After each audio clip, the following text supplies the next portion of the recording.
Kayıtladığınızda orta çağırsan da kayıtladınız. Sabahın üstünde olsun. Ne bir şeyde çünkü ben orta aytıldım. Ben orta dilinde kayıtladım. Açmasına giriyorsa. Аргентин болса айлық жинаған даму ойыншы бар, қанша кіші отырады, ошо боюнча биз ичкен суга төлөйбүз, ичкен мына төлөп аткан суубузду дагы азыр суган ажыратып атасызбы. Ооба, анан кийин ошол жашап аткан үйүбүз базага кирген да. Биз каяка ошо базадан чыгып. Анан ошонун баардыгын жоктуруп эле бир киши Ошо элес Жайып берди. алып алганга акысы барбы, ошону ким жасап берди? Ошону переоформление кылып ким кол койду? Анан основание чего дегендей да, ошонун кайсы неменин основаниясында, негизинде, кайсы документтин негизинде бүт ошо 217 неме контур ошо Сейдахматова алтынга өтүп кетти. Түп немеси керек да бизге Мынакей Сейдахматова алтын өзү жооп берсин бизге. Ошо бада башня боюнча жана 217 контур боюнча бизге жооп берсин. Госдиректордун начальниги сөз сүйлөп жооп берем, мутечитени точка коюп кетем деген сөздү айтканда биринчи аксакалга сөз берелик, комиссиянын эмесине. Төрагасына. Мынакей урматтуу Жаңы Жер айылынын тургундары жалпысынан 94-жылкы жана инвентаризация земель деп коет да. Инвентаризациянын негизинде 164 124 канча ошо 128 128 гектар ошо мурун фабрика чолпон болгон экен да. Ошол чолпондун жери болгон.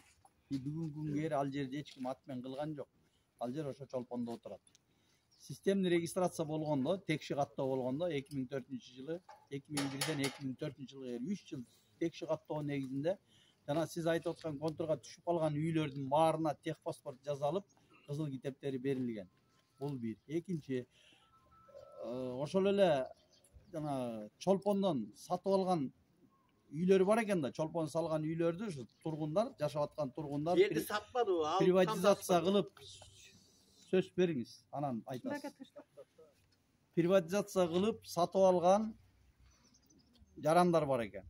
Алардын техпаспорту да бар, бирок кызыл китептери жок. Себеби кызыл китеп алыш үчүн жанагы жердин аянты көрсөтүлбөптүр.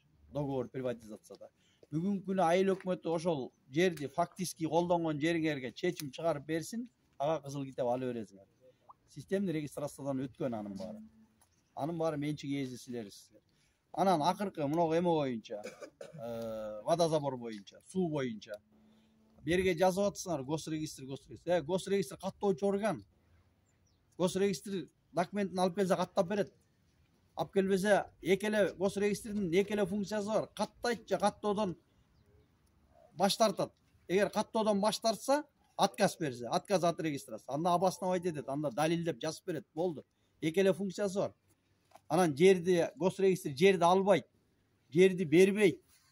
Мына биякта исполкомдун чечими бар. Исполкомдун чечиминин негизинде чолпон алган жерин. Чолпонго айыл өкмөт чечим чыгарып берген эмес. Берде жылы жазылып жүрөт.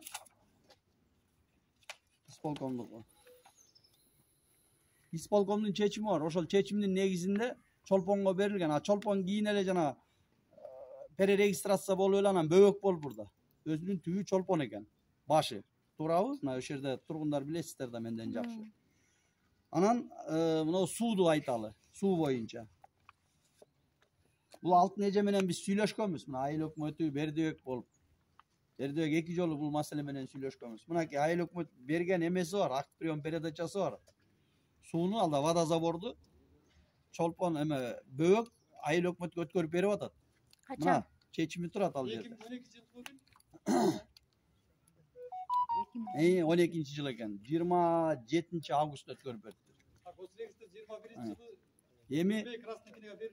Эми уксаңыз, эми 12 жылы 10 жылдан бери ошол кечтеги айыл өкмөт келип туруп каттоодон өткөзүп албаса, ага сиз да күнөөлүү эмессиз, ага мен да күнөөлүү эмесмин.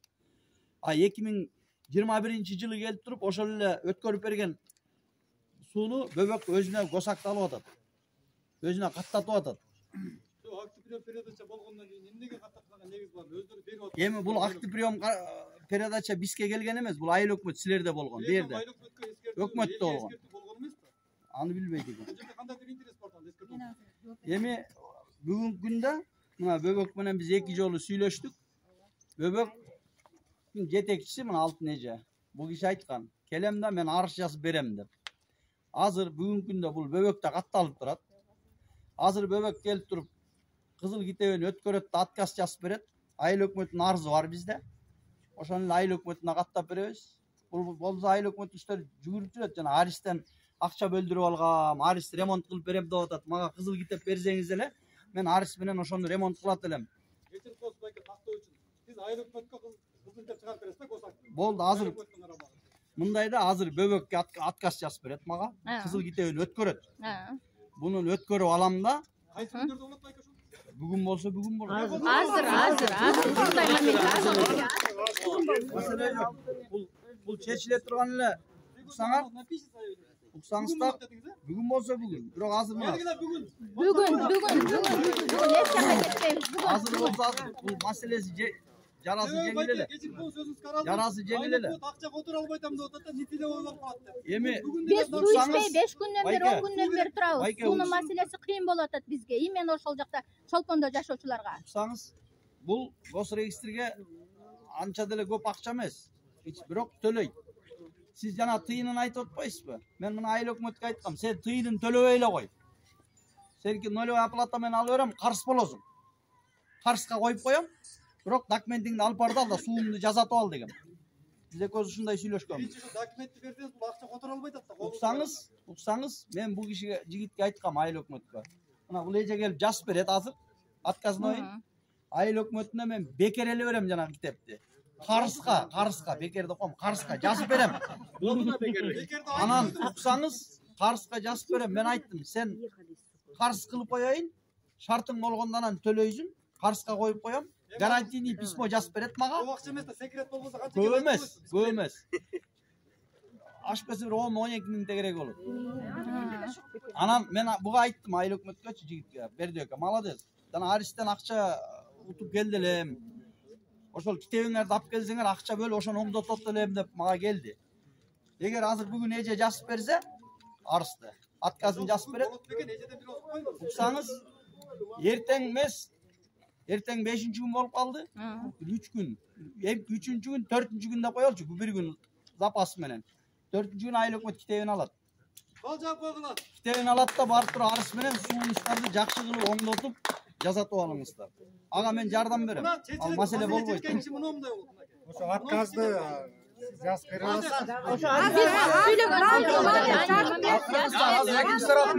Экинчи тараптын сөзүн угайлы. Сактайбыздар.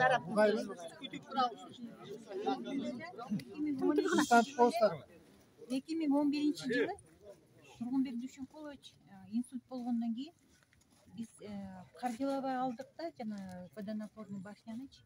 Анан ошондо айыл өкмөтү келип, эже өткөзүп бергиле деп айткан да. Ошондо баарын мондай акт кылып өткөзүп бергенбиз.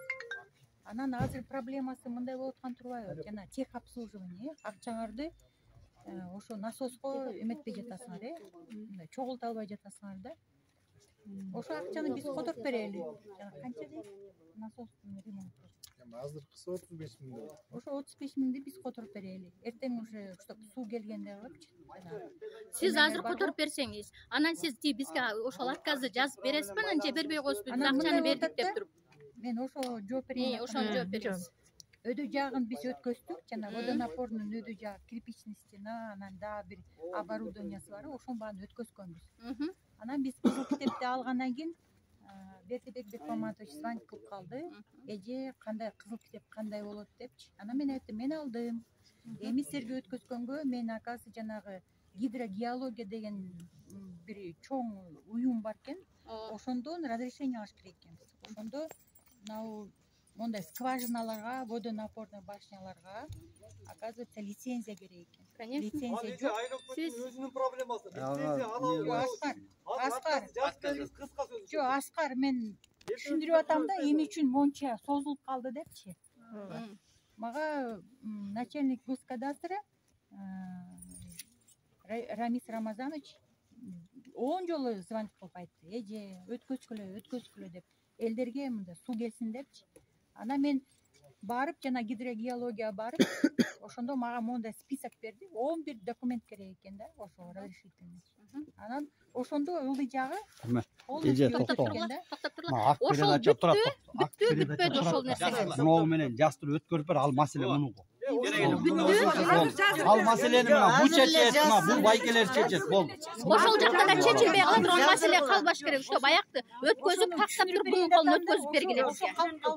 Лицензия жок. Жок, биякта да скважина бир нерселер калып калсын. Лицензияларды биз Калбайт, айлык өтүп турат. Айлык жазып эле берип койгон болду. Башка эч нерсе керек эмес. Ошо жердин лицензиясын. Лицензиясы каякта? Ошо лицензияны мындай айтып алыш керек. Анан кийин айтасыңар да айткан жоксуң депчи. Ошо лицензиясын жерге, например, алтын добывать кылса да, суу чыкса да, ошого лицензия керек экен. Лицензия керек. Ошо лицензияны алып туруп, анан госакка тапшырып ичине, анан бериш керек экен. Силер ала элексиңер байланып. А лицензия жок. Эмне себептен лицензия жок? Кандай ошол жылдан бери жок. 65 жылдан бери жок болсо эмне себептен силер ошол жерде ошончо жыл иштеткенсиңер да эч кандай эч нерсеси жок иштетип жүргөнсүңөр? Эмне себептен? Ошон үчүн Бул кандай жооп калган? айыл өкмөтү лицензияны өздөрү алса, анда пожалуйста мен Жок, эмне себептен ушул мезгилге чейин ошол нерсе болгон эмес?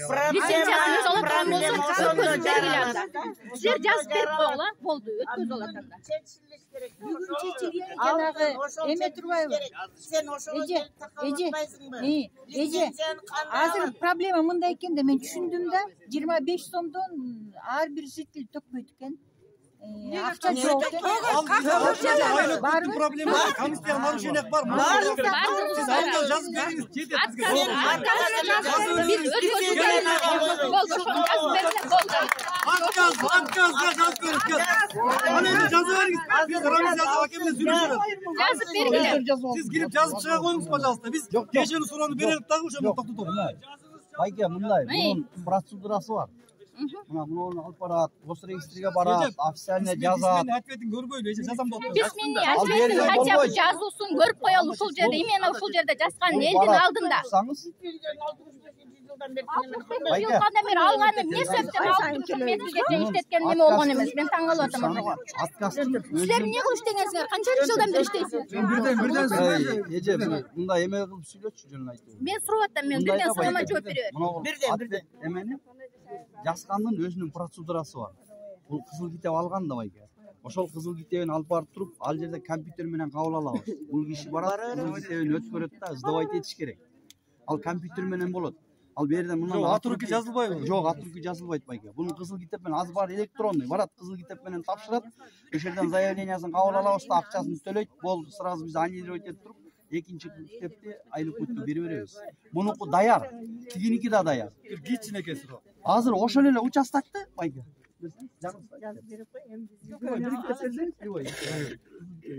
ошонун результатын канча Мындай да, мисалы байке, мындай да. Мына мисалы мынау план болсо, эми бул бияктык эмес, бөлөк. Азыр бул киши мынуну өткөрөт да байке. Ушуну эле айлык өткө чийип туруп эле кайра айлык өткө берип коебуз. Биздики практически даяр эле. Мына кагаздары баары чогулган, мына арызы бар айлык өткө. Кагаздардын баары эле бар. Жерден болгон отказ болгондо, Бул юридически кандай деп айтылат? Отказ да? Отказ передача да? отказ эме прекращение права деп айтат. Прекращение Анан Укугун токтотуу. Бир кичинекей суроо. Шундан один вопрос, я на русском скажу.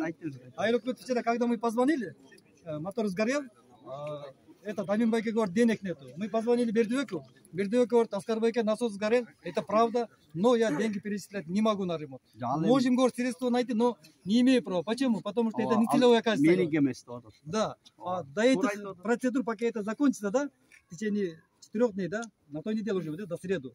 А Бердюек как будут перечислять деньги? Сейчас ремонтники уже готовы. Ал бөлөк маселе. Мен азыр каттап туруп Бердюектин колуна берем да. Жаңы жер айыл өкмөтүнүкү водозабор, жаңы жер айыл өкмөтүнүкү болот. Бул ошол менин каттап берген негизинде бухгалтериясын алып келип баланска коет. Анан болду, ал акчасын чечиш ал Бердюектин маселеси. Жок, азыр сууну кандай? Ошондо Бердюектики болуп калат да, айыл өкмөттүкү болуп калат да эмечи. Водозабор. ошол канча күндө болот? Анан өзү которуп, ал өзү чечип берет. Азыр бунуку эмес да, бул азыр акчаны которсо, неселебой болуп калат. Эртең буга кылмыш козгоп коет. ошону кече бизге чабайт. Туура Мен айтып которуп атат. айтамакчы. Азыр туура айтып атат берди. Азыр биринчи өзүнө оформление кылып туруп, айыл өкмөтүнө каттаталы. Каттагандан кийин болду, анан берди өзү чечип берет. Уже берди. Ага бир бракет кылып суу берип турасыңбы? Ага чейин сууну биргелешип чечебиз эми. Ана айыл өзүңүздөр чечесиздер. Биргелешип бир муштум болуп Башы чечилди болду. Алтынчы элдин астында бир айтып коюңузчу, жазып бересе, Кудай кааласа, кайсы күнү дедиңиз, байке? 15 сотикке, алтынчы 15 сотикке жалпы жазып бересиз. 10 сот. 10 соток бөлбөдүк. Башынан полный Территориясы менен кире бериш, бүт территориясы менен бөлөт. 15 сотик деп көргөзүлгөн. Бирок эки эме бар экен. Кайсынысы?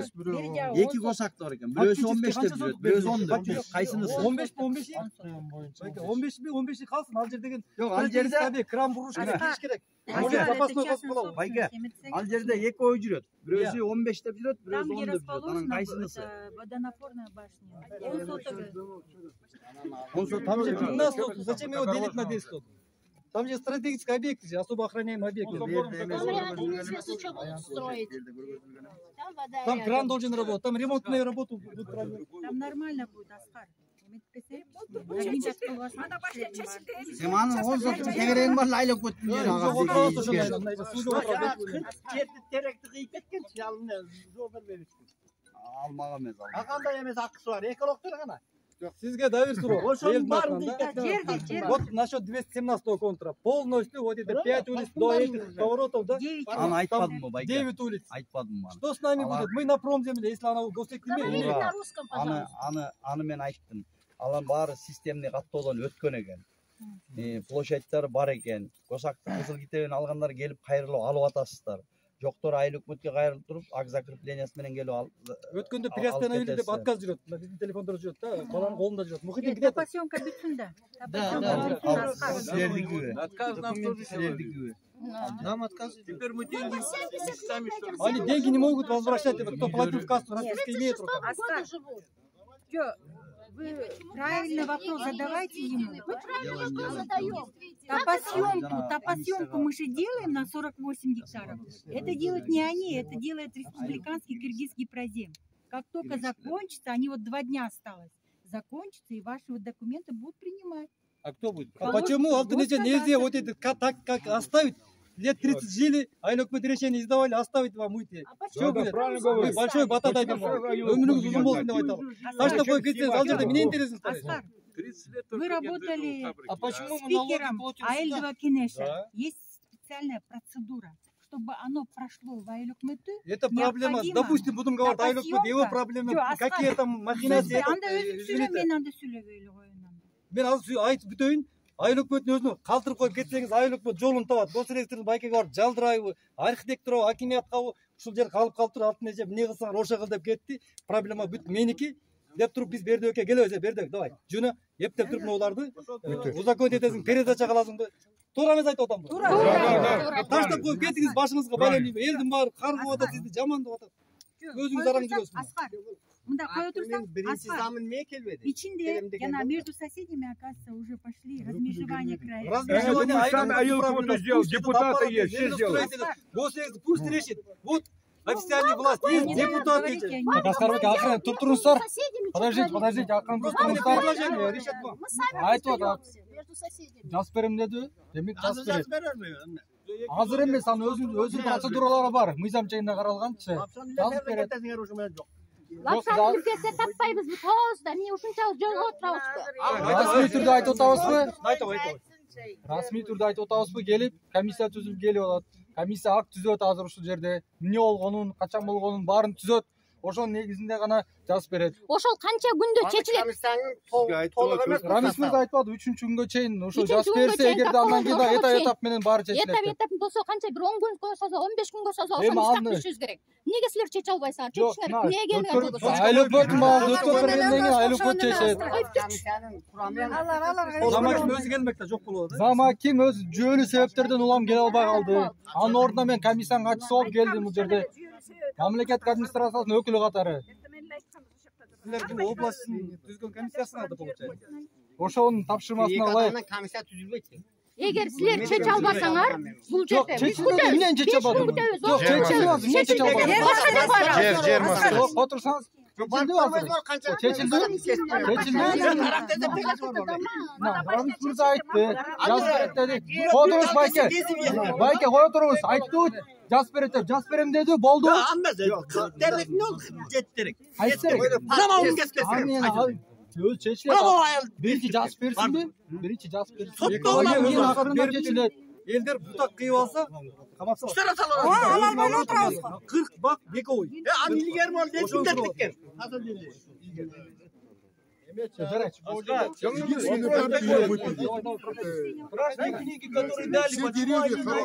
При советской власти были у нас книги, они есть. Что нас теперь проверять? Зачем? Передел, кто-то будет хозяин нами. Мы сами знаем, Аил Камату. Вопрос такой, вот сказали, красные книги, у которых людей есть, они недействительны. Как так бывает? Почему? Нам в госрегистре так сказали. В письменном виде отказывали. А есть это где вот это письменное? В письменном виде отказ есть. Занесите. Почему отказали? На каком основании отказали? Нам сказали, временно приостановлен, отказ вам будет. Сейчас идет вопрос о комиссии. В данное время районная комиссия работает. Рассматривать этот вопрос. Это пастбище, она легче будет. Это не частный собственник. Не пастбищные боги. Наши дома. Вот мы живем эти 80 лет, уже эти дома наши. 217 Кто спорит с вами? Вот это же дом ваш, кто спорит? Нам отказ делают на Дайте отказ почитать. Сейчас принесем, сейчас. Нам вот не могут пустые земли, мы не спорили. Что пустые земли, мы ничего не говорим. Мы живем там по 30-50 лет, и нам говорят, земля не ваша. С собой нету? Есть, вот сейчас. Кину вам. Вы к нему должны обращаться. К нему обратили, оттуда сказали, приостановили. Мы подали, документы приняли, А у как повар кого есть заплатили в красная кассу. книжка? Официально все, через неделю мы поехали, нам отказной уже в папку ставили, отдали. Готовую отказную. Сказали, временно приостановлено, обращайтесь. Что там написано? Землепромышленность, да? Типа, да, сейчас. Землепромышленность. А почему мы оказались землепромышленными? Потому что землепромышленность. Да, через...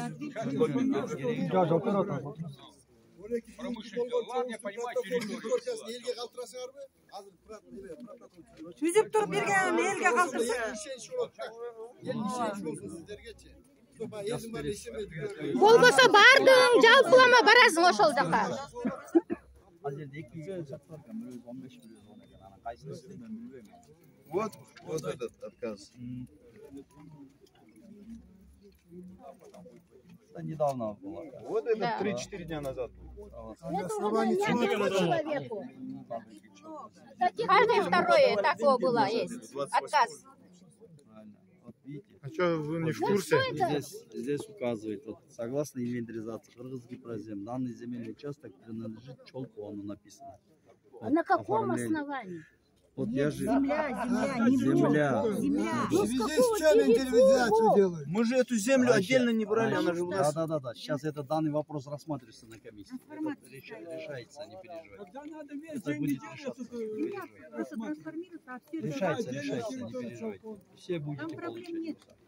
Все госакты будете Но мы получать. отказываемся, чтобы называли Нам нас промышленно это не нужно.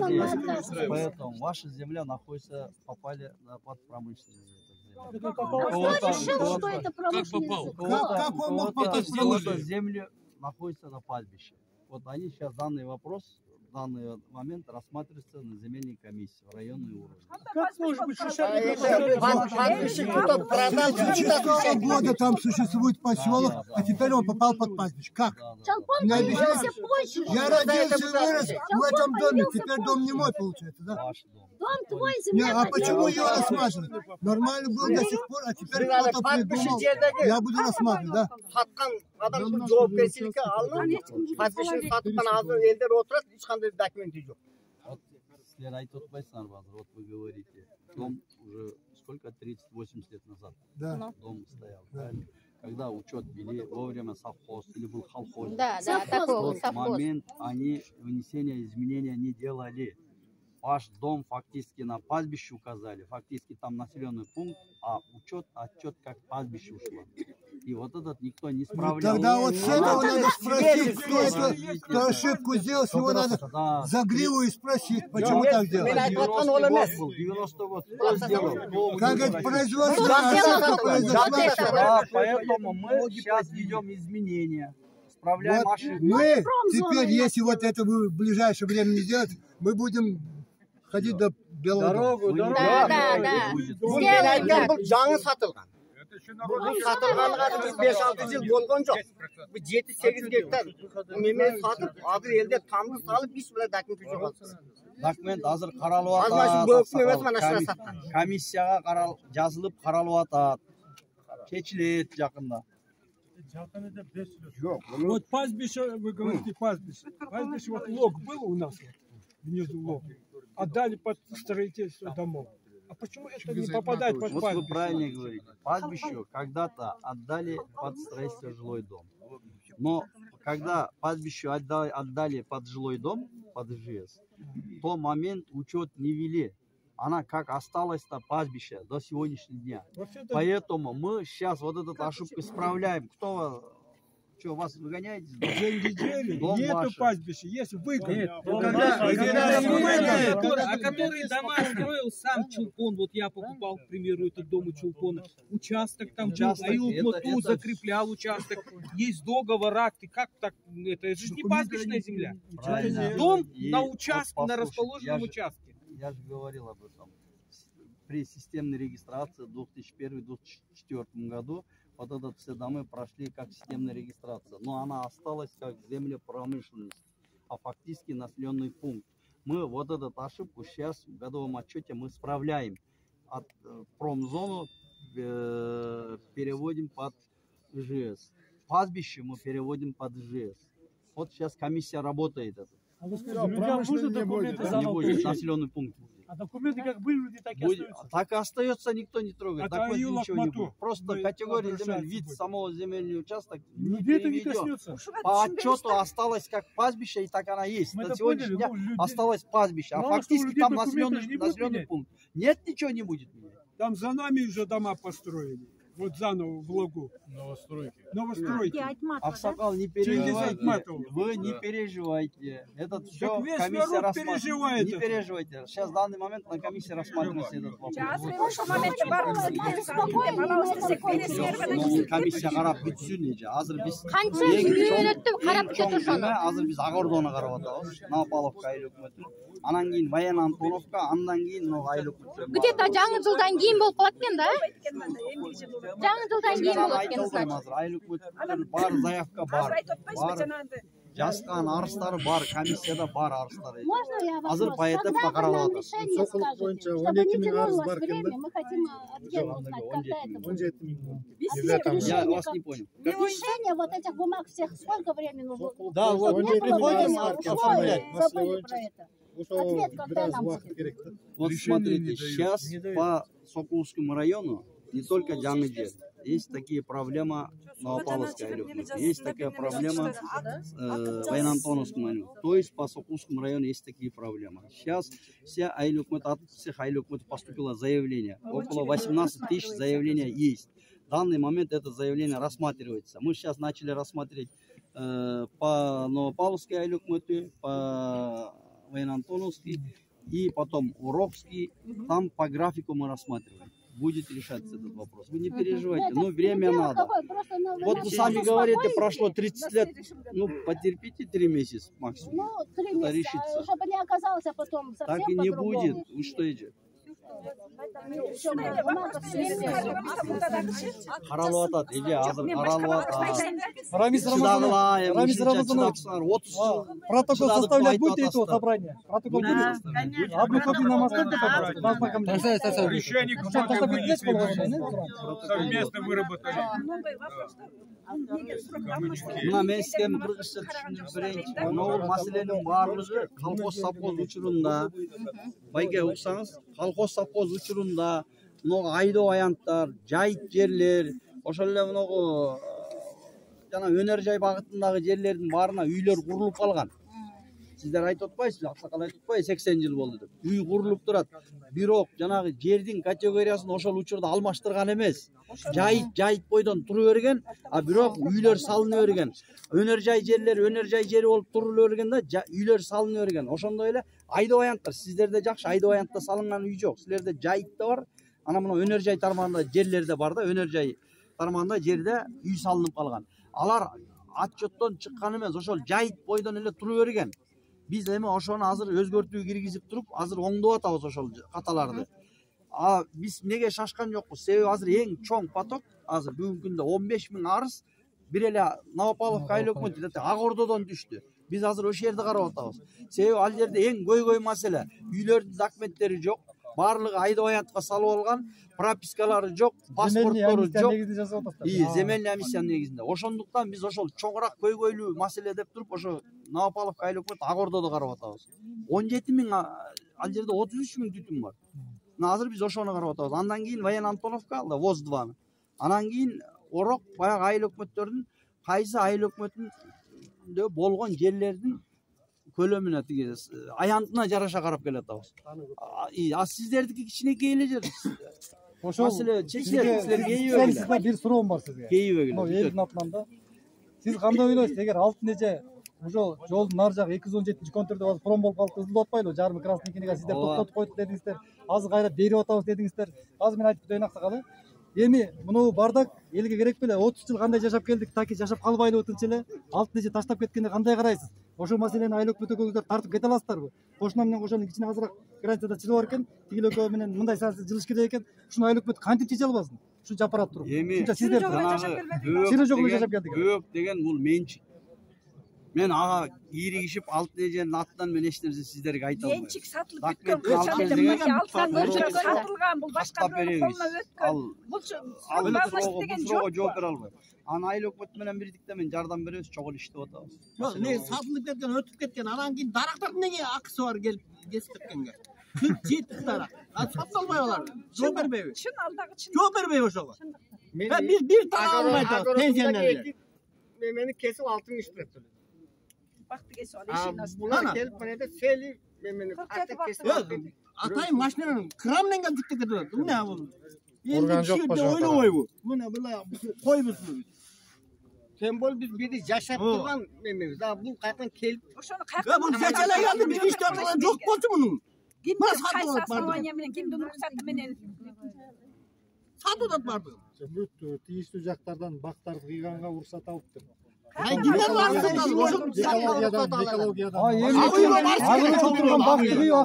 000 сом штраф төлөдү өзүнүн огородунда. Өзүң өстүргөн даракты кесип. Кышкы осуналарда бир бакал албай отурабызсыңдар. 40 бак 40 түтүндө обеспечение кылат болчу кышкы отун менен. 40 адамдын тагдырын кесип туруп бир аялап кетип калса, эл чырылдайт да. Урматтуу тургундар, мынакей бүгүн эртең келип алтын эже арыз жазып берсе, түштөн кийин айыл өкмөтү. Жок, бизге азыр керек. Берден арыз ала албайбыз. Майыл письменный болсо да жазып берсин. Айыл өкмөт эртең мош чогуу келгиле. Алтын эже прекращение права деп туруп арызын жазсын. Сиз регистрацияга каршы. Бүгүн атыруу биздеге көрсөтүп кетиңиз.